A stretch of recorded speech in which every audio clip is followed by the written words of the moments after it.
Hello everyone, biomes of the world हमारा आज का टॉपिक है। इम्पॉर्टेंट टॉपिक है ये। एग्जाम में 1 या 2 क्वेश्चन हर बार पूछे जाते हैं इस टॉपिक से। आप इस टॉपिक को अच्छे से समझने की कोशिश करिए और 2 या 3 बार आप रिवाइज करोगे तो आपके माइंड में अपने आप सेट हो जाएगा। तो सबसे पहले आप इस डायग्राम को समझो। ये हमारी अर्थ है, ये अर्थ का इक्वेटर है 0 डिग्री पर, ये 90 डिग्री है नॉर्थ पोल, ये 90 डिग्री है साउथ पोल। अब अगर आप इक्वेटर से दोनों डायरेक्शन में यानी कि नॉर्थ डायरेक्शन में और साउथ डायरेक्शन में 0 डिग्री टू 30 डिग्री तक मूव करते हैं, यहाँ से इतना मूव करते हैं दोनों डायरेक्शन में, तो ये जो रीजन बना ये हमारा कहलाता है ट्रॉपिकल रीजन और torrid region. 30 degree to 60 degree आपने मूव किया तो कौन सा रीजन बना? Temperate zone. ये देखिए दोनों हेमिस्फीयर्स में ये हमारा टेम्परेट जोन है 30 टू 60 डिग्री तक मूव करने में। अब अगर आप 60 टू 90 डिग्री तक मूव करोगे तो कहाँ पहुंच जाओगे? पोलर रीजन में पहुंच जाओगे। जो नदर्न हेमिस्फीयर में 60 टू 90 डिग्री का जो एरिया है वो क्या कहलाता है? आर्कटिक कहलाता है, और सदर्न हेमिस्फीयर में एंटार्क्टिका कहलाता है। आप ये जो मूव कर रहे हो 0 टू 30, 30 टू 60, ये क्या कहलाते हैं? इनको हम कहते हैं इक्वेटर, इनको हम कहते हैं लैटिट्यूड्स। और एल्टीट्यूड की बात करें, एल्टीट्यूड क्या होता है? किसी प्लेस की सी लेवल से हम हाइट देखें, जब हम सी लेवल से किसी प्लेस की हाइट देखते हैं तो उसको कहते हैं हम एल्टीट्यूड। अब हम आ जाते हैं हमारे टॉपिक पर, बायोम क्या होता है। Biomes are large areas on earth with similar conditions such as similar climate and similar living organisms. Biomes अर्थ पर लार्ज एरिया को कहते हैं which is characterised by its climate, soil types, plants and animals. Climate और weather में क्या फर्क है? वेदर होता है किसी एक जगह का मौसम at a particular time, that is हम कह सकते हैं कि weather denotes short period of time. And climate क्या होता है? Climate is a broader term than weather and it refers to weather conditions over a long period of time. The climate and geography of a region determines what type of biome can exist in that region. किसी जगह का climate और geography दोनों major factors होते हैं जो decide करते हैं कि किस टाइप का बायोम या फिर इकोसिस्टम वहां पर एग्जिस्ट करेगा। The plants and animals that live in a particular biome are physically well adapted to that area. किसी एक पर्टिकुलर बायोम में जो प्लांट्स या फिर एनिमल्स होते हैं वो उस जगह के अकॉर्डिंग अपने आप को अडॉप्ट कर चुके होते हैं। Plants and animals that live in a specific biome share similar characteristics with other plants and animals in that biome through out the world. किसी एक बायोम में मिलने वाले प्लांट्स और एनिमल्स के फीचर सेम रहेंगे। किसके साथ सिमिलैरिटी आएगी? उसी टाइप के बायोम के प्लांट्स और एनिमल्स के साथ, चाहे वो अर्थ पर कहीं भी हो। मीन्स बायोम सेम होना चाहिए, बायोम सेम लैटिट्यूड पर होना चाहिए। Each biome is made up of many individual ecosystems. कई सारे इकोसिस्टम्स से मिलाकर हमारा एक बायोम बनता है। The biotic factor includes plants and animals and abiotic factors are rainfall, temperature, pressure, elevation, sunlight, etc. Now, what are the factors that affect distribution of biomes? First is temperature and precipitation. किसी जगह के plants और animals होते हैं जो वो उस जगह के टेम्परेचर और रेनफॉल के अकॉर्डिंग अपने आप को अडॉप्ट कर चुके होते हैं। फॉर एग्जाम्पल स्लग है, वो कूल एनवायरनमेंट में सर्वाइव करती है। अगर उसको हॉट या फिर ड्राई डेजर्ट में रखा जाए तो वो सर्वाइव नहीं कर पाती। इस ग्राफ में देखो, जो राइट साइड वाला ग्राफ है यहाँ पर, इसमें temperature is plotted against mean annual precipitation. X axis पर क्या है? मीन एनुअल प्रेसिपिटेशन दे रखा है, और वाई एक्सिस पर है हमारा मीन एनुअल टेम्परेचर। कहने का मतलब है कि टेम्परेचर और प्रेसिपिटेशन कैसे एक दूसरे के साथ वेरी करते हैं बायोम टू बायोम, ये इस ग्राफ में शो हो रहा है। जैसे कि यहाँ देखिए, हम डेजर्ट के बारे में बात करते हैं कि यहाँ पर डेजर्ट है, temperature is high, high temperature और बिल्कुल लो प्रेसिपिटेशन है, देखिए बिल्कुल लो है प्रेसिपिटेशन, लेस देन 50 सेंटीमीटर, लो प्रेसिपिटेशन है और टेम्परेचर भी हाई है, तो हमारा कौन सा बायोम होगा, डेजर्ट बायोम। टेम्परेचर के साथ साथ प्रेसिपिटेशन भी कम है, तो कौन सा होगा, आर्कटिक एंड अल्पाइन टुंड्रा। देखिए यहाँ पर टेम्परेचर भी कम है और प्रेसिपिटेशन भी कम है, कौन सा बायोम हुआ, आर्कटिक एंड अल्पाइन। ऐसे ही डिफरेंट बायोम्स में टेम्परेचर एंड प्रेसिपिटेशन वेरी करते हैं, हर एक बायोम का अलग टेम्परेचर एंड प्रेसिपिटेशन के अकॉर्डिंग क्लाइमेट होता है। और जो लेफ्ट फिगर में बताया गया है कि देखिए यहाँ पर ड्राई एंड वार्म कंडीशन होगी तो कौन सा रीजन होगा, वार्म डेजर्ट होगा। अगर आप यहाँ से मूव करेंगे तो वेट कंडीशन आ जाएगी और यहाँ वार्म से ऊपर की साइड हाइट के साइड मूव करेंगे तो कोल्ड रीजन आ जाएगा, कोल्ड रीजन यानी कि पोलर रीजन, और dry and wet means tropical rain forest region. तो हाइट और टेम्परेचर प्रेसिपिटेशन के अकॉर्डिंग जो बायोम्स हैं, हर एक बायोम्स की अपनी अलग कैरेक्टरिस्टिक्स हैं। Second factor is latitude. Latitude describes how far north and south an area is from equator, यानी कि हमने बात करी थी कि ये हमारी अर्थ है और ये इक्वेटर है, इससे इक्वेटर से हम कितनी दूर जाएंगे नॉर्थ और साउथ डायरेक्शन में, तो ये इसको हम कहते हैं लैटिट्यूड। 0 to 30 डिग्री तक आप जाएंगे तो कौन सा रीजन होगा, ट्रॉपिकल जोन होता है नॉर्थ एंड साउथ डायरेक्शन में। 30 to 60 north and south direction में टेम्परेट जोन होता है। 60 to 90 north and south direction में हमारे पोलर रीजन होते हैं। पोलर रीजन जो कि नदर्न हेमिस्फीयर में है उसको हम कहते हैं आर्कटिक, और जो सदर्न हेमिस्फीयर में है वो होता है एंटार्क्टिका। जो बायोम्स सेम लैटिट्यूड पर लाई करते हैं उनकी कैरेक्टरिस्टिक्स भी सिमिलर रहेंगी। Next factor is elevation. Both temperature and precipitation decreases as elevation decreases. High elevation पर एयर थिन होती है, ना तो वो ज़्यादा वाटर और हीट को होल्ड कर पाती है। और जो सी लेवल की बात करें हम तो सी लेवल पर एयर है जो वो हैवी होती है, वार्म होती है और वेट होती है। Next factor is ocean current. Ocean current क्या होते हैं, it refers to masses of ocean water that flows around certain land areas. In simple terms, it is the movement of ocean water. Ocean influences weather and climate by storing solar radiation, distributing heat and moisture around the globe and driving weather systems. Next हम बात करते हैं animal adaptations की। किसी particular biome में जो वहाँ के एनिमल्स रह रहे हैं तो वो उस बायोम के एनवायरनमेंट के अकॉर्डिंग अपने आप में क्या अडेप्टेशन करते हैं।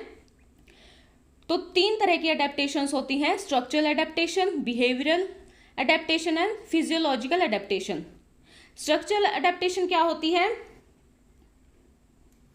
These are the parts of an organism's body that help it to survive in its environment. For example, Arctic fox होता है, it has fur that changes color with the season to camouflage it and help it to capture prey. यानी कि Arctic focus होता है, ये अपने फर का colour change कर लेता है ताकि इसके प्रे को कैप्चर करने में हेल्प मिले। और नेक्स्ट एग्जांपल है हमारे पास स्ट्रक्चरल एडेप्टेशन का। जो सील्स होती हैं, सील्स में फर के नीचे एक लेयर होती है, layer of blubber, to keep internal organs warm in permanent ice biomes. Next है बिहेवियरल एडेप्टेशन।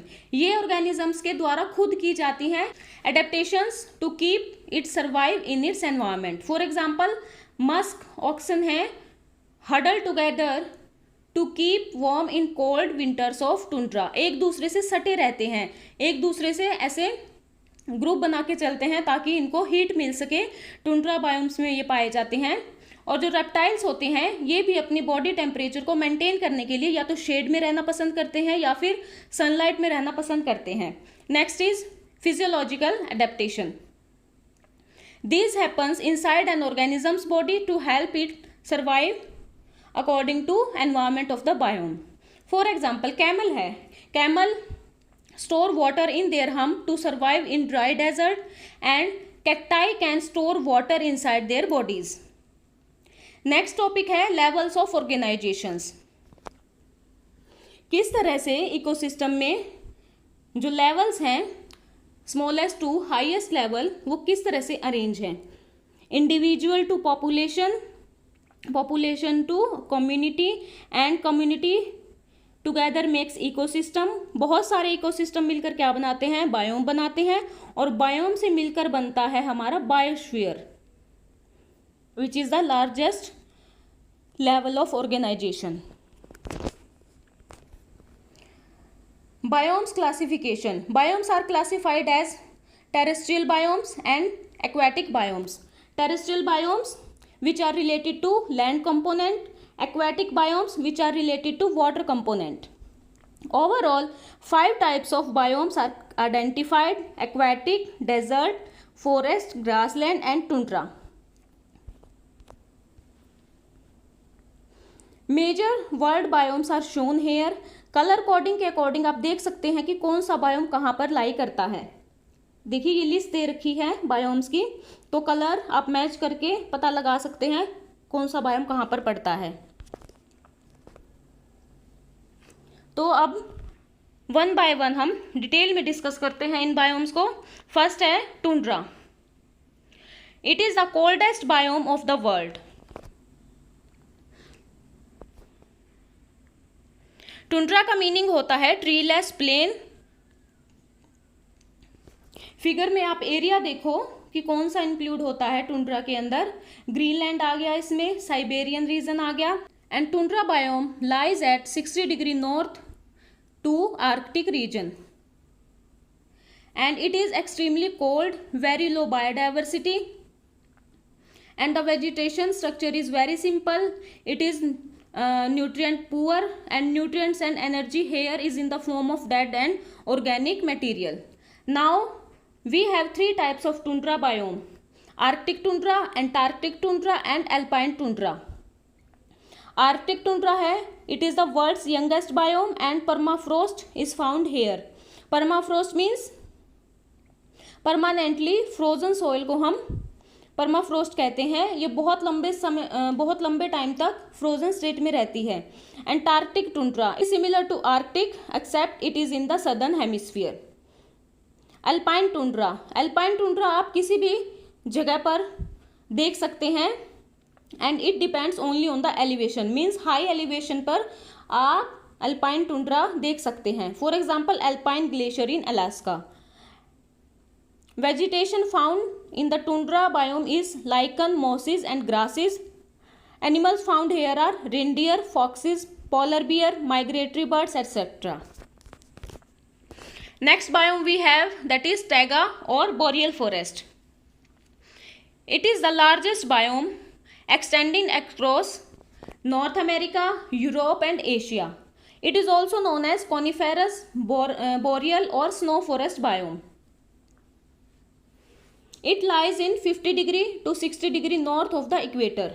देखिए यहाँ पर ये हमारी अर्थ है, ये इक्वेटर हो गया, यहाँ 30, तो 30 से ऊपर 60, तो यहाँ पर कहीं ये जो बायोम है ये यहाँ पर लाई करता है 50 degree to 60 degree north of the equator. Here winters are long and cold, low precipitation. Spruce, fir, pine, birch, aspen are different types of plants found in the region. Bald eagle, bobcat, Canadian lynx, grey wolf, wolverine are animals found here. Trees of taiga make up about 29% of world's forest cover. Total world forest cover का जो ये biome का area है taiga का वो कितना percent है, 29%. Fires are more common in taiga but are necessary. ये रीजन आप देखिए कि टैगा के अंडर कौन कौन सा रीजन आता है.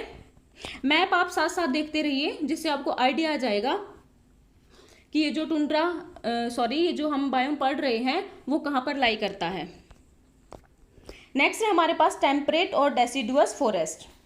डेसिडुअस का मतलब होता है फॉलिंग ऑफ, यानी कि जो ट्रीज की लीव्स हैं वो गिर जाती हैं. Leaves fall of the trees in the winter. And soil is nutrient rich and long growing seasons, यानी कि जो क्लाइमेट है टेम्परेट और डेसिडुअस फॉरेस्ट का वो एग्रीकल्चर के लिए फेवरेबल है. Leaves change colour in the fall. Temperature is 50 degree Fahrenheit and precipitation is around 30 to 60 inches per year, which is moderate level. Maple tree, aspen, oak, redwood, fern, fungus are plant types of the region. Bald eagle, bears, insects, owl, hawk, snakes, deer, squirrel, moose are the different animal species found here. Next है temperate rain forest. Areas with high levels of precipitation and humidity means बारिश और या फिर rainfall यहाँ पर high होता है, high rainfall है तो ह्यूमिडिटी भी ज़्यादा होगी. These are broadly forest. जो लीव्स होती हैं टेम्परेट रेन फॉरेस्ट में ट्रीज की वो ब्रॉड होती हैं, रिसीविंग हैवी रेनफॉल यानी कि उनका जो सरफेस एरिया होता है वो हैवी वो ज़्यादा होता है ताकि ज़्यादा से ज़्यादा रेनफॉल को कैप्चर कर सकें. Douglas fir, red cedar, mountain hemlock, Sitka spruce and maple trees. This type of vegetation is found in temperate rainforest. Mosses and lichens are very common. Slug, clarks, nutcracker, blue grouse are some indicator species of the animals. Here it is shown slug. Next है grassland और sauna. Antarctica को छोड़कर सभी continents में पाए जाते हैं, तो इनके डिफरेंट जगह पर डिफरेंट कॉन्टिनेंट्स में डिफरेंट नेम्स हैं. नॉर्थ अमेरिका में प्रेरीज कहते हैं, साउथ अमेरिका में पंपास कहा जाता है, अफ्रीका में वेल्ड एंड सेंट्रल एशिया में स्टेपीज, न्यूजीलैंड में कहा जाता है Canterbury plains. Grasslands are characterised by land dominated by grasses rather than large shrubs और ट्रीज. नाम से ही आपको पता लग रहा है कि ग्रासलैंड की यहाँ पर जो ग्रासेस हैं वो डोमिनेंट स्पीशीज हैं. Grasslands have all 4 seasons. Grasslands are characterized by their tall perennial grasses and lack of trees. यानी कि यहाँ पर ट्रीज नहीं होते, बस जो ग्रास है वही मिलता है. तो आगे 2 टाइप्स हैं, tropical grassland and temperate grassland. Tropical grassland means जो ट्रॉपिकल जोन में मिलते हैं. ट्रॉपिकल जोन कौन सा होता है? इक्वेटर से 30 degree north and south direction में, यानी कि between Tropic of Cancer and Tropic of Capricorn. Hot air is observed and very dry season of heavy rain. Temperate grassland 30 to 60 degree north and south direction, north of the Tropic of Cancer or south of the Tropic of Capricorn. It has cold winters and hot summers. And this biome covers a quarter of the land on earth. Grassland biomes are normally situated between the forest and a desert. Forest मान लीजिए एक side forest है, एक side desert है, तो उनके बीच का area जो क्या होगा वो होगा ग्रासलैंड. यानी कि एज अ इकोटोन ये काम करता है. यहाँ पर बायोडाइवर्सिटी भी ज़्यादा मिलेगी. तो लास्ट बायोम है हमारे पास desert. Desert having less than 25 centimetre of rain each year. This biome has little or no vegetation. It is the driest place on earth and generally has some types of trees, shrubs or grasses. Vegetation adapts to survive the dry season. Desert में जो ये vegetation होती है, plants होते हैं, खुद को adapt करते हैं, उनको क्या कहते हैं? जीरोफाइट्स कहते हैं. तो यहाँ मैप में दिखाया गया है मेजर डेजर्ट्स ऑन अर्थ. ये आप एक बार नोट कर लीजिए कि कौन कौन से डेजर्ट हैं. तो लास्ट में एक टेबल दी हुई है जिससे कि आपको अच्छे से लर्न हो जाएगा, सारे जो बायोम्स हैं एक ही जगह पर अच्छे से आप डिफ्रेंशिएट कर पाएंगे. देखिए रेन फॉरेस्ट फर्स्ट है हमारे पास. Rain forest biome common plants and animals बताए गए हैं. Bark, lianas, drip tips, epiphytes, gorillas and vine snakes. तो इंटरेस्टिंग फैक्ट्स क्या है? It includes levels of which are inhabitable to many organisms. Weather कैसा है यहाँ पर? Hot and humid. टुंड्रा में क्या मिलता है? Shrubs, lichens, cotton grass, fox, polar bear and owls. And it is located only at the top of the world. Precipitation is very low. It is very cold and frozen soil. Frozen soil means permafrost is found in tundra biome. Taiga. Taiga में क्या मिलते हैं? Coniferous and evergreen trees मिलते हैं. Moose, wolverine, rabbits, beavers and owls are the animals. Long nights and days in the winter. और weather climate कैसा है? Heavy precipitation, humid summers with cold winters. Desert में क्या क्या मिलता है? Cacti, aloe vera and prickly pears, yucca, ये कुछ प्लांट स्पीशीज हैं। और dingoes, foxes, sand rats, mouse tailed bats, ये एनिमल्स की स्पीशीज हैं जो डेजर्ट में पाई जाती हैं। Deserts are the most dry out of the biomes. Weather और क्लाइमेट कैसा है? Little to no precipitation, hot और कोल्ड डिपेंडिंग ऑन टाइम और location. Temperate biome, trees of many variants such as oak and ginkgo. और animals कौन से मिलते हैं? Cardinals, turkeys, boars, deer, squirrels. Interesting fact क्या है? Amount of precipitation decides what becomes of the biome. And weather है temperate का, it has all 4 seasons and second highest precipitation. Next we have grassland biome. कौन कौन से plant मिलते हैं? Stinging nettle, sweet cornflower and purple cornflower. Interesting fact is almost all of the land is covered in grass. से word के वो हमने आज डिस्कस कर लिए हैं। आई होप कि आपको वीडियो अच्छी लगी होगी, आपको अच्छे से समझ आ गया होगा। आपको कोई डाउट हो आप कमेंट में मुझे बता सकते हैं, सजेशन भी दे सकते हैं। And thank you so much for watching and be happy.